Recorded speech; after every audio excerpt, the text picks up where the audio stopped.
Bonjour à tous. Eh bien, enfin, nous passons à la deuxième étape de ces réglages de guitare. Donc là, nous allons passer à la courbure du manche. Alors, c'est quoi la courbure? La courbure, c'est ce qui fait que, dans le principe, on pourrait penser que le manche doit être parfaitement droit dans ce sens-là. Que le plus droit sera le mieux, puisque après, on se dit que les frettes vont toucher. Mais il se trouve que dans la pratique, alors certains luthiers, eux, pratiquent le manche parfaitement droit. En ce qui me concerne, je trouve que c'est un peu étonnant.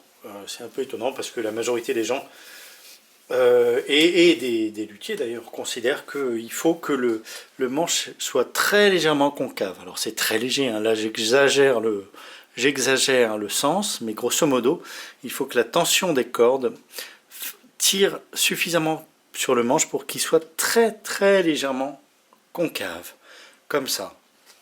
Pourquoi? Tout simplement parce que quand la corde vibre, elle bouge dans ce sens et elle va venir, alors en son centre, elle va venir taper. En son centre, elle a une oscillation beaucoup plus forte qu'aux deux extrémités et donc elle va avoir tendance à venir taper sur les frettes si le manche n'est pas très très légèrement concave. Alors ça se joue à pas grand chose, hein. On va voir le réglage, il est très léger, mais il se trouve qu'effectivement, alors après ça va dépendre du jeu du guitariste. Si le guitariste a un jeu très très léger, très sensible, et qu'il frette les cordes, enfin qu'il frette les cordes doucement et puis surtout qu'il gratte les cordes de façon très légère, effectivement à ce moment-là on peut se permettre d'avoir un manche,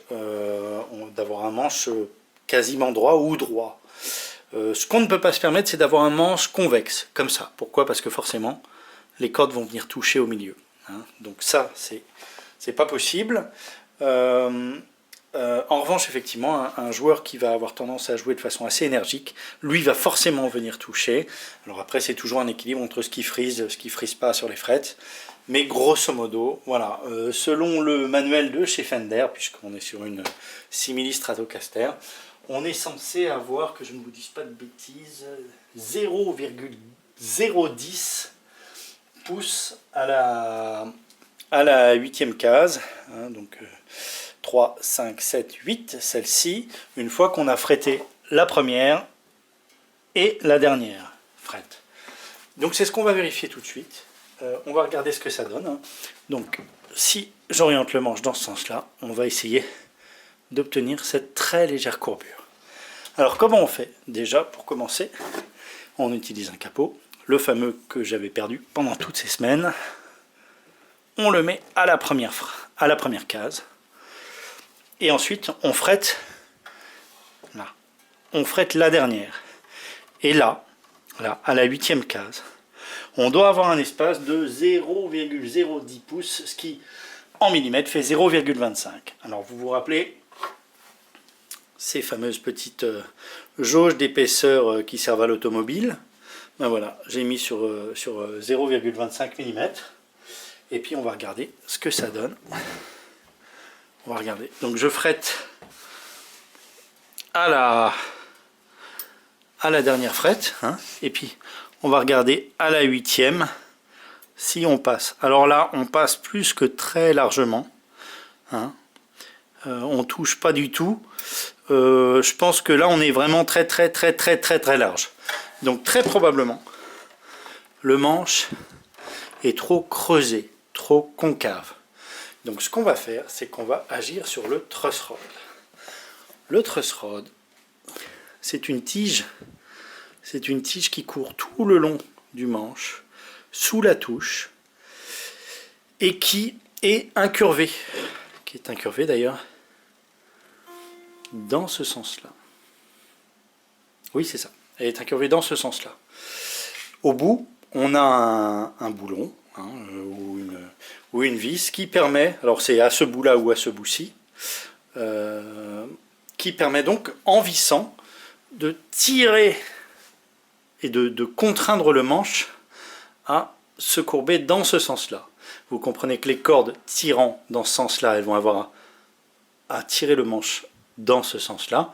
Donc en resserrant le truss rod, ça s'appelle le truss rod, on va avoir tendance à compenser cette action en faisant aller le manche dans ce sens-là, jusqu'à obtenir ce dont on a besoin. Alors, il existe plusieurs types de truss rod, plusieurs types de réglages. Il y en a qui se règlent ici, c'est les plus simples. Il y en a qui se règlent au talon, parfois sur le côté. Parfois, on est obligé complètement de démonter le manche, puisque c'est une vis qui se trouve sur le talon du manche. C'est un enfer absolu. D'ailleurs, je vous ferai une petite vidéo là-dessus avec une Stratocaster. C'est une horreur absolue, puisque c'est très embêtant à régler, hein, puisque on est obligé à chaque fois de démonter le manche, faire une action, et puis revenir, le remonter et vérifier ce que ça donne.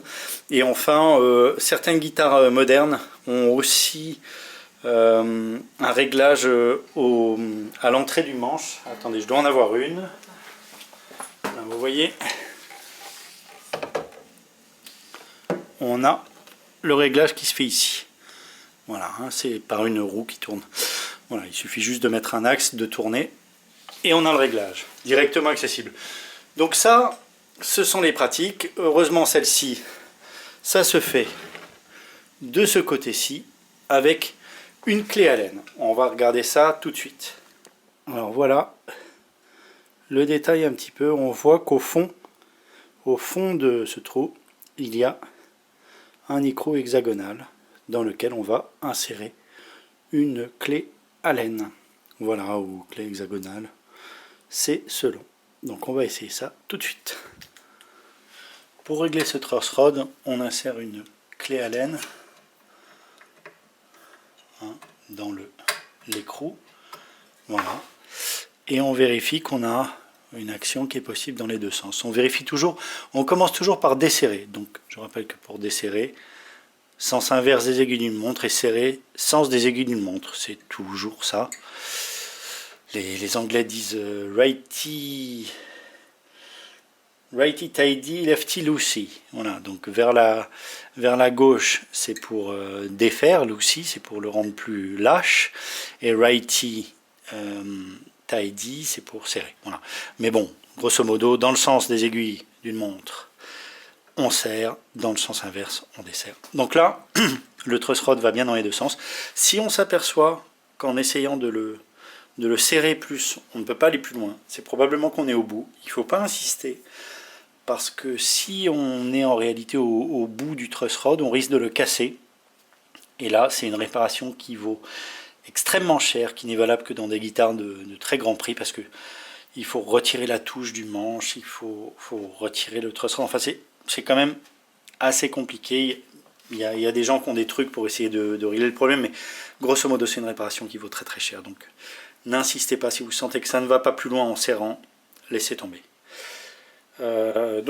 Et au pire, quand on sent que l'action fonctionne pas très bien, ce qu'on peut faire, c'est le desserrer complètement, donc entièrement dévisser, et mettre un petit peu de vaseline pour faciliter le travail de l'écrou.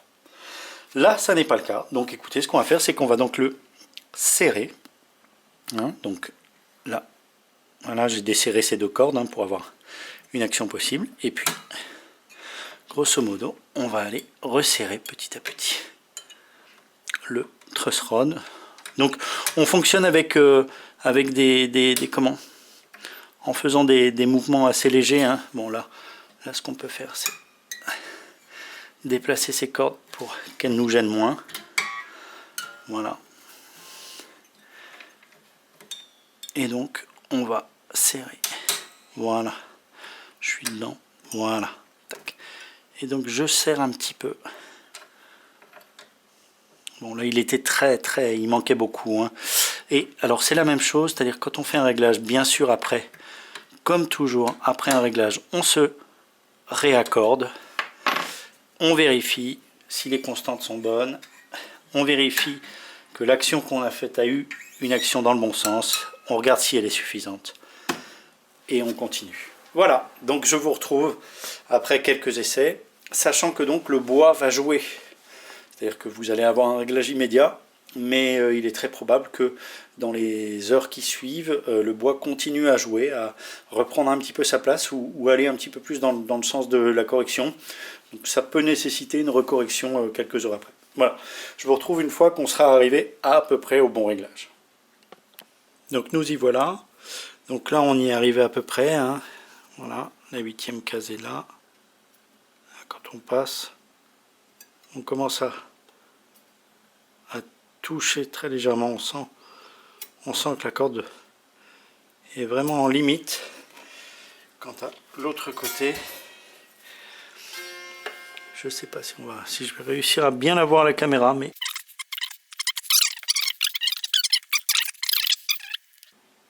voilà, donc on a dû ici quand même pas mal resserrer. J'ai dû faire plus d'un tour et demi, je pense presque 2 tours, ce qui est énorme.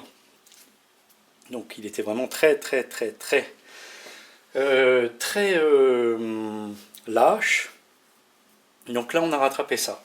Maintenant on va passer au réglage suivant, qui est le réglage de l'action des cordes, à savoir la hauteur des cordes par rapport aux manches, ce qui se règle de ce côté-ci au niveau du chevalet. Voilà, ce sera ma prochaine vidéo. Alors un dernier petit truc avant de se quitter, c'est que si vous n'avez pas les jauges d'épaisseur là, dans ce sens-là, un outil qui peut être pas mal finalement, c'est une carte de visite. On dit souvent que voilà, quand on met une carte de visite, c'est à peu près la bonne hauteur. Voilà, donc ça peut vous aider si vous n'avez pas les jauges. Et le dernier point que je tiens à souligner, c'est que bien évidemment, quand vous faites vos réglages, quand vous faites vos vérifications, il ne faut pas que le manche repose sur un repose-manche comme ceci, par exemple, parce que forcément, ça va influer, hein, puisque le manche repose, ça va influer sur la courbure du manche. Et comme là, on joue sur des dixièmes de millimètre, ça peut jouer. Donc les réglages, hein, les vérifications se font toujours le manche en l'air. Et d'ailleurs, le mieux, c'est carrément le manche dans la position de jeu. C'est encore la meilleure des vérifications. Voilà, ces petites choses étant précisées, je vous dis à bientôt pour donc le prochain réglage.